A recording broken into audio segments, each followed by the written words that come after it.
The advice is very simple. I have the perfect piece of advice for them. It's have fun staying poor. Have fun staying poor. You're never going to make it. I don't care. Because if you can't look at your Instagram and think, you know what, maybe I should get into shape. If you can't look at my Instagram and think, you know what, maybe I should make some money. And you literally, with all the inspiration shoved in your face nowadays, I mean, you're sitting in this luxury apartment in Dubai overlooking the ocean. Like, this is what we do. If you can't watch people like us, if you're watching this podcast and think I need to do something and you're a procrastinator, good. I don't care. Have fun staying broke. Because like you said, I need someone to wash my cars. I need people like you. So not everyone can make it to the top, and there's no help for those people who can't motivate themselves. If you can't pay your bills, you know, it's hard to pay your rent, you're eating the crappiest food, you're driving the crappiest car, all the beautiful women in the world don't look at you, you can't afford any nice clothing, and you're sitting around thinking, oh, well, you know, just a few more hours playing Fortnite, then that's your station in life, and enjoy it. People don't see the work. I mean, me and Andrew, we're in good shape. I don't post training videos and, you know, fitness progress videos. I just do the work and let the results speak for itself. In terms of money and in terms of business and success, that's Andrew. Everyone's like, oh, well, how does he have all this money? Maybe he's a criminal, you know? So how does he have all this money? I know why he has all this money, because he's sitting right there at that desk at least 10 hours a day, even when we're not on house arrest. He'll be out in the evenings having his fun. And that's what we'll show to the world. This whole, hey, look at me, I'm at my laptop and I'm gonna grind away for 6 hours. Like, no one wants to see that on Instagram. No one wants to see that on social media. It's boring. They want to see you driving the Bugatti with a cigar in your mouth and a beautiful girl next to you. But that doesn't come without sitting at that desk for a good while first. I said this to one kid. I said, you shouldn't waste your time playing video games. And he hit me with this stupid response. He went, PewDiePie plays video games. He makes hundreds of millions of dollars. I said, PewDiePie is not a video game player. He's a skill. PewDiePie is a presenter. He is a presenter, he's an entertainer, he's charismatic, he's smart, he's sharp, he's funny, he's a comedian.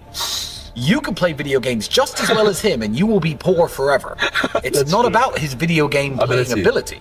It's about how he markets himself. So yeah, self-marketing is his talent. Yeah. More than anything else. Well, yeah, it's the old saying of, you know, you become the average of the 5 people you hang around with the most. That's older than the internet. That saying it predates the internet. But essentially it means the 5 people who influence you the most. And, you know, if you do live alone or if you don't have many friends or you don't have a big group of people, what you're watching and what you're listening to influences you massively. So, yeah, cut the crap out. Exactly the same with a healthy diet. It influences your health. A healthy mind is exactly the same thing. Scrolling up and down Netflix, watching trash all day is not going to get you anywhere in life, literally, ever. Whereas, you know, you might hear a piece of advice in a podcast, in this podcast, that, you know, makes you wake up and think, you know, I actually need to get my shit in order.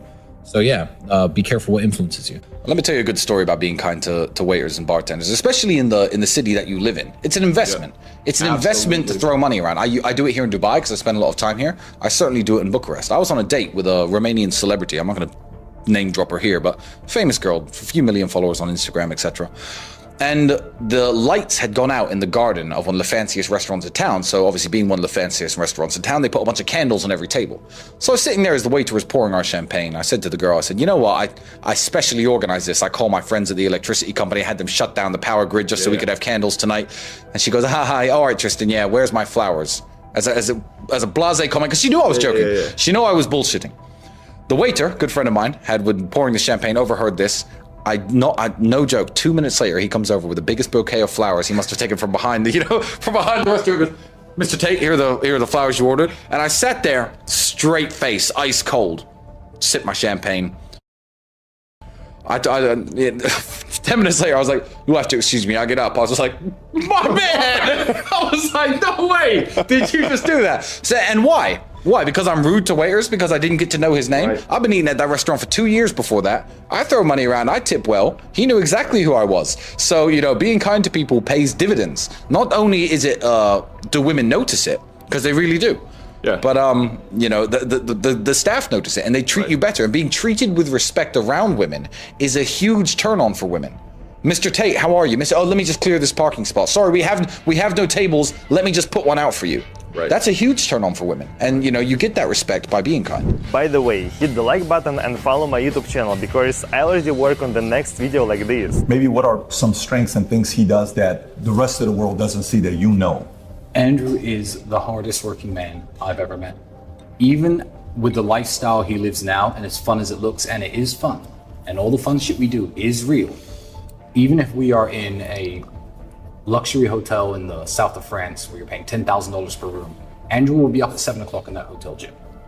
He'll message me at 8:30. I have to wake up next to God knows who. Whiskey spilled all over the desk. But again, that inspires me. And he'll be like, emergency meeting in my room. Emergency meeting, he always say that. So I'll go to his room and say, the whole world is what's the emergency meeting? And he'll bring up tiny issues with the business that, I could have slept on quite happily. But again, it's like me doing the exercise when he won't. It pushes me to be a better person. And Andrew will happily work 15, 16 hours a day and then go out and spend 4 or 5 hours having fun and blowing loads of money. It doesn't come from the sky. It's not magic. We're not trust fund kids. We didn't win the lottery. He is the hardest working man I have ever met. And the fact that I can even live with him and try to keep up is a testament to me, because it's difficult, Exactly. So you have to make life hard for yourself, because no one else is going to do it. No one else. I'm certainly not going to come into your room at 7:30 and kick your door down and say, I don't know what your name is, Steven from Los Angeles, it's time to get your life in order. Let's get up. Let's hit the gym. You're not going to, I don't care about you. No one cares about you that much. You should care about yourself that much. I've had some very serious, very long, very loving relationships with women who are absolutely amazing. Okay. So let's say I take a girl out to dinner. She's rude to the waiter. I can't stand that. I used to be a waiter. Mm-hmm. She's rude to the waiter.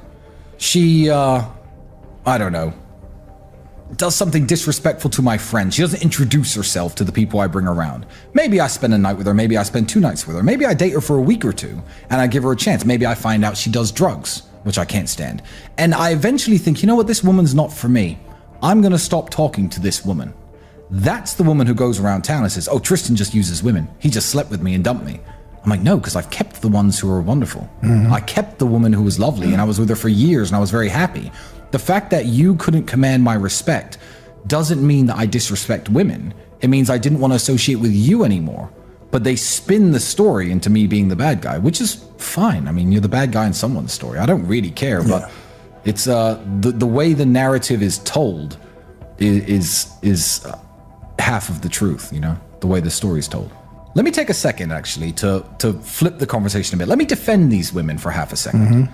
Because I was on a podcast once with a bunch of women who are promiscuous and garbage, whatever. They're one of these podcasts where they have all these various women. And I said after the show, I said, what you guys are doing is you're sitting down a bunch of women who are not wife material, and you're explaining to them that they should be wife material, they should have been, they made this mistake, they made that mistake. And I said this, I said, look, you get what you get to sleep in the bed that you make in life.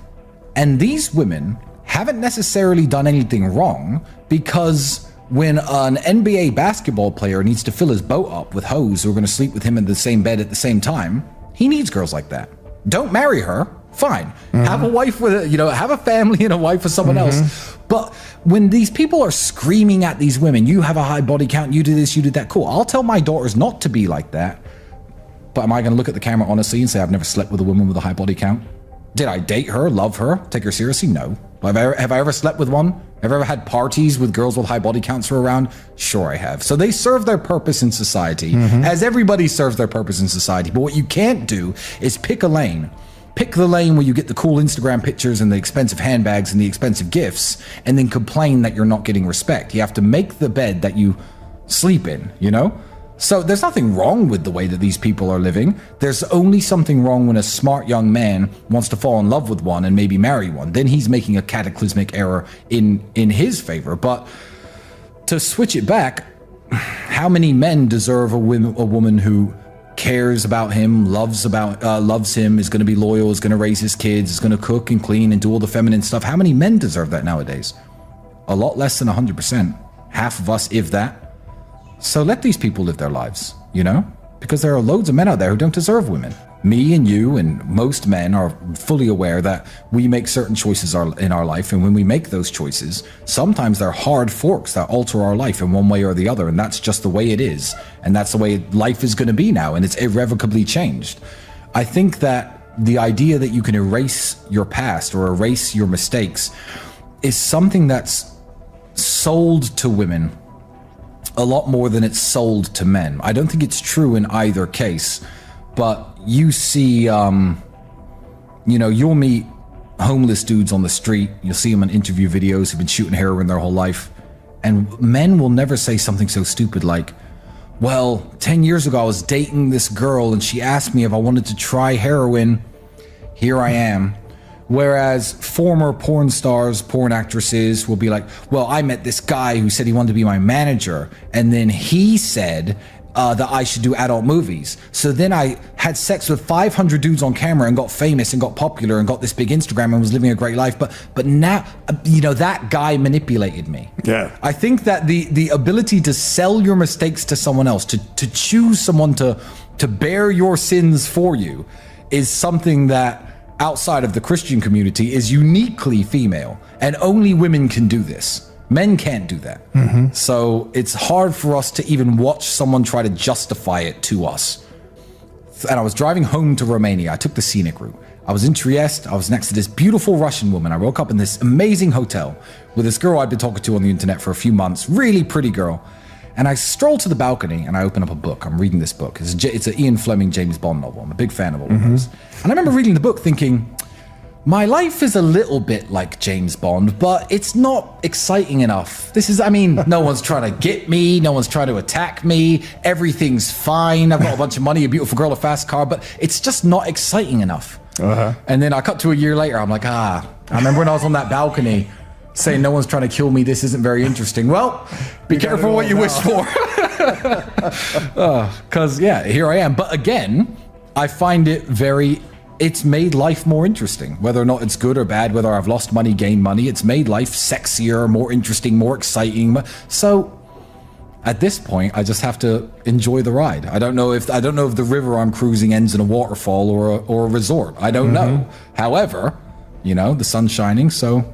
Well, they see it as arrogance. Yeah. I've heard from various people talking around, no, you're too arrogant about this. I'm saying, no, it's not arrogance. It's actually innocence. If I tell the world that you are a child molester, I wouldn't even want to put that negative energy out there in the world. You'd be like, Tristan's full of shit. Fuck that Tristan Tate guy. He's a loser. Of course he's making this up. And then I could say, oh, he's just being arrogant. It's not arrogance. You know you're innocent. Yeah, you're innocent, and you're going to tell me to go fuck myself. So the people who are trying to do this to me, oh, they're legal professionals or not, they can go fuck themselves. I will be arrogant because I'm innocent of every single crime, and good luck proving it.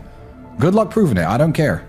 Yeah, I didn't realize how unusual it was until we got famous. I assumed, I guess, in my naivety when I was younger, that every single brother or every cousin or member of the family would want to stick together, build something together, work together, have each other's back.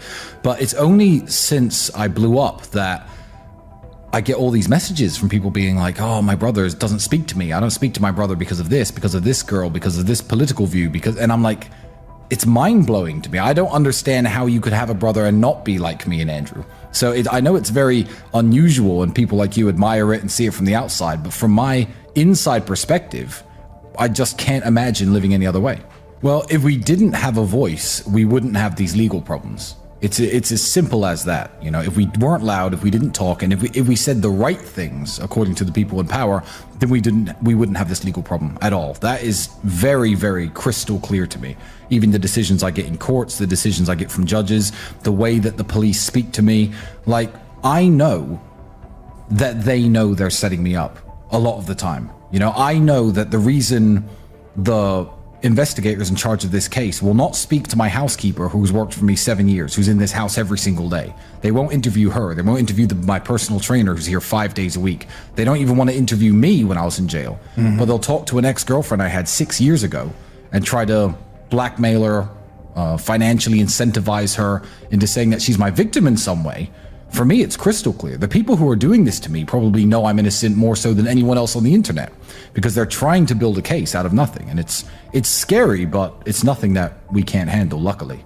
But for me, it's black and white. Either justice is real and I walk all of this because I've never committed a crime, or I've been set up and I'm definitely going to jail. So what I do is I prepare and I live my life as though I'm definitely going to jail.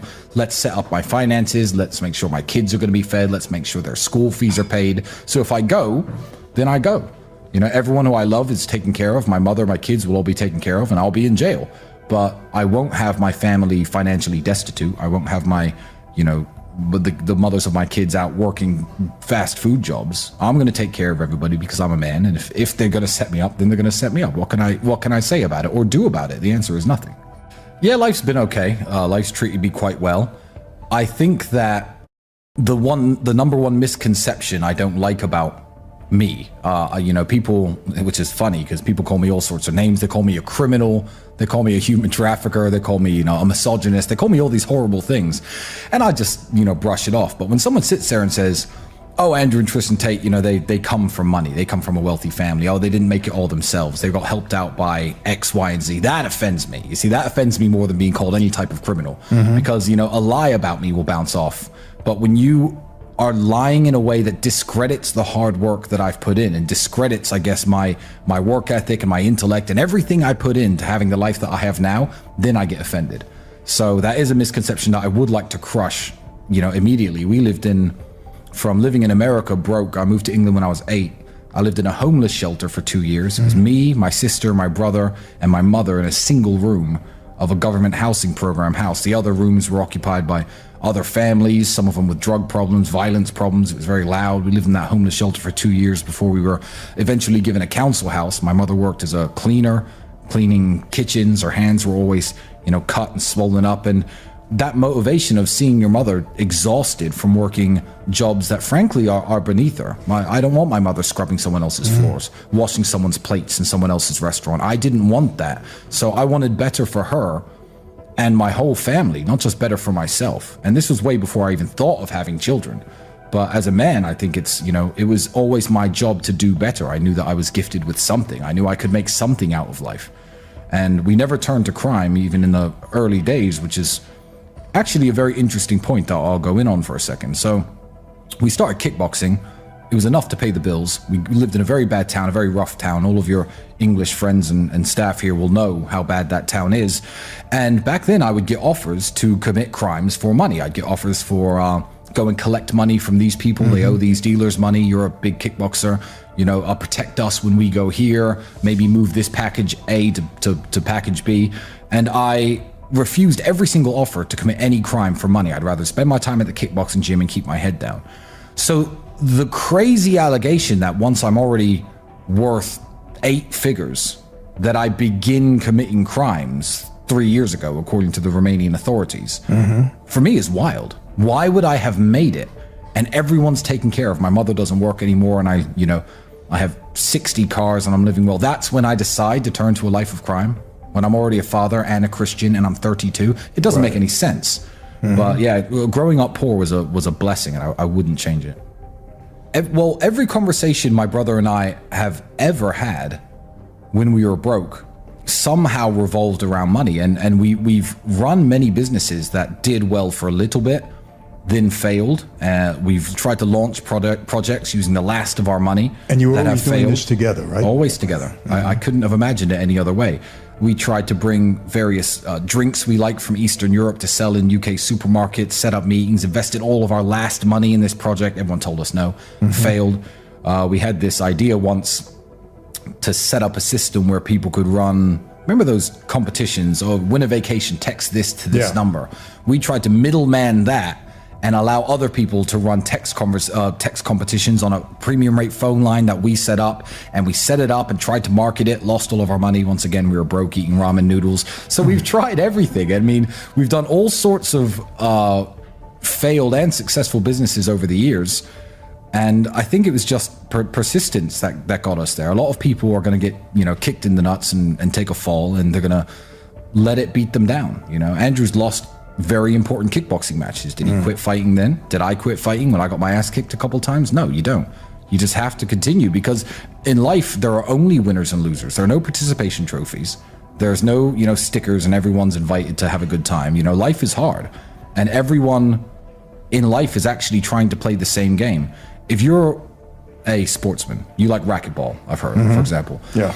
There's a small pool of people who play racquetball, and you have to compete within that pool to be the best, and maybe you become the world champion. There's a small pool of people who compete at kickboxing, professional soccer, and the bigger the pool is, the more difficult it is. Well, life is the only game where every single one of us, 8.1 billion people, is trying to play the exact same game. And the same game is, there's only so much money in the world, There's only so many resources. There's only so much happiness. I'm going to try to provide for my family as best as I can. And whether people say money's not important or is important, everyone's part of this game.